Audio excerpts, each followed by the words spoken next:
In the heart of Stockholm, deep within the Swedish National Library, there is a room kept in perpetual twilight. Its air is dry and cold, its walls lined with glass and steel. Inside, resting upon a heavy wooden stand, lies a colossal book unlike any other in the world. Bound in dark leather and edged with age, it weighs nearly 75 kilograms and is taller than a child. 2 men are needed to lift it. Its pages, yellowed but preserved, were made from the skins of more than 160 animals. Scholars call it the Codex Gigas.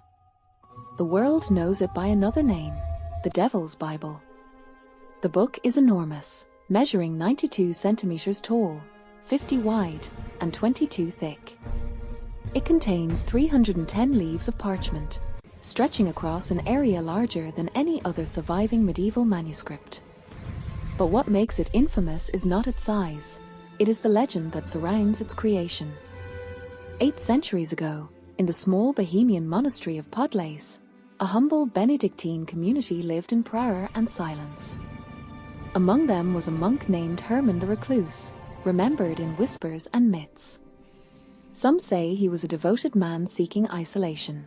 Others insist he had committed a terrible sin, one so grave that the abbot condemned him to the most dreadful punishment, to be walled alive within the monastery's cold stone, left to die slowly in darkness. Desperate to save his life, Herman made a promise. He would create a book that would glorify the monastery forever, a book containing all the wisdom of mankind, the Bible, history, medicine, lore, and knowledge of the stars. And he would write it in a single night. The abbot, certain of the impossibility, agreed to the plea. As night fell, the monk began his impossible task. Hours passed, and the candlelight grew weak. His hand trembled, his eyes burned. He realized he could not finish, not before the first light of dawn, not before his death. And so, in despair, he prayed not to God, but to something else. According to legend, he called upon Lucifer himself. The story says that the devil appeared and offered him a bargain. The book would be completed by morning, written perfectly from beginning to end, in exchange for his soul. Herman agreed. When dawn broke, the book was there, vast, flawless, and filled with every text he had promised. In gratitude, or perhaps in terror, Herman painted one final image, a portrait of the devil, full page and alone, glaring from the parchment with emerald skin, clawed limbs, and twin tongues of crimson. That image still stares from page 290, opposite a painting of the heavenly city. Side by side, heaven and hell confront each other, as if the book itself is a mirror between salvation and damnation. Some say it was Herman's confession, others, his curse. Experts today know that the Codex Gigas could not have been made in one night. It would take a skilled monk 5 years just to write the text, and perhaps 30 to complete it. Modern analysis proves the impossible. The entire manuscript was written by a single hand.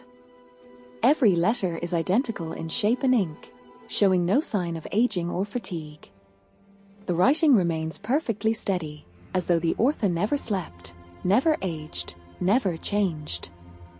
The Codex is far more than a Bible.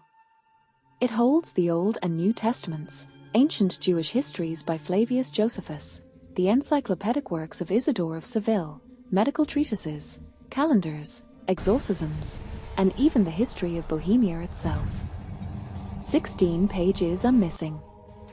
No one knows what they contained. Some believe they held forbidden knowledge, others think they were torn out to hide a darker secret. For centuries, the Codex traveled across Europe. It was pawned by the monks of Podlace to the monastery of Sedlec, then passed to the Abbey of Bevnov, where it remained for generations. In 1594, the Holy Roman Emperor Rudolf II of Prague, a man fascinated by alchemy and the occult, seized it for his private collection. It rested among relics, astrological instruments, and other mysterious manuscripts, including the still unread Voynich manuscript. When Swedish troops invaded Prague at the end of the 30 Years' War, They looted Rudolf's treasures and carried the codex to Stockholm as war booty. It entered the royal library of Queen Christina of Sweden. Later, in 1697, a great fire swept through Stockholm Castle. To save the book, someone hurled it from a window. It survived, its binding torn and pages burned at the edges, but intact. Since 1878, the Codex Gigas has been kept safe in the Swedish National Library, protected behind glass. Yet strange stories continue. Some visitors claim to feel a chill when they stand before it. Guards have whispered that they avoid looking at the Devil's Page at night. One janitor once claimed to have seen the book lift itself, just an inch, before settling again.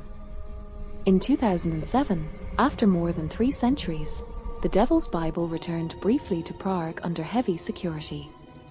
Tens of thousands came to see it, to stare into the same page that terrified monks centuries ago. Scholars continue to study its secrets. The ink, made from crushed gall wasps and iron salts, has not faded. The handwriting never changes. The parchment from more than 160 animals remains strong. Radiocarbon dating places its origin between 1204 and 1230. Yet no record exists of Herman the Recluse. Perhaps his name was erased. Perhaps he was never real at all. And still, no one knows why the devil was drawn. Some say it was a warning, a lesson in temptation. Others believe it was Herman's own guilt made flesh. Artists see it as a masterpiece of medieval imagination, mystics as evidence of a pact fulfilled. The Codex Gigas has inspired countless works of fiction and film. National Geographic's documentary The Devil's Bible reignited the world's fascination. Its image appears in video games, novels, and music, always the same: the devil crouched, waiting. The Swedish National Library has since digitized every page, letting anyone in the world face the devil online. Visitors who stand before the real book describe the same feeling, or mixed with unease. It's only ink and parchment, a one whispered, but those eyes felt alive. Another said, the heavenly city was bright, yet I could not look away from the devil. Even the librarians admit to handling it with reverence, as if the book itself remembers. Many questions remain. Who truly wrote it? Why the devil's portrait? What knowledge hides in the missing pages? 800 years later, the Codex Gigas still refuses to give up its secrets. Now it rests in silence, behind its glass, vast and heavy as a tombstone. A relic of a world that believed in angels and demons, of faith entwined with fear. It stands as a monument to human ambition, and to the mystery that endures beyond reason. And somewhere, perhaps, the echo of a monk's last breath still lingers between its pages, a man who traded his soul for immortality not through holiness, but through creation itself. The Devil's Bible remains. It does not speak, but it remembers.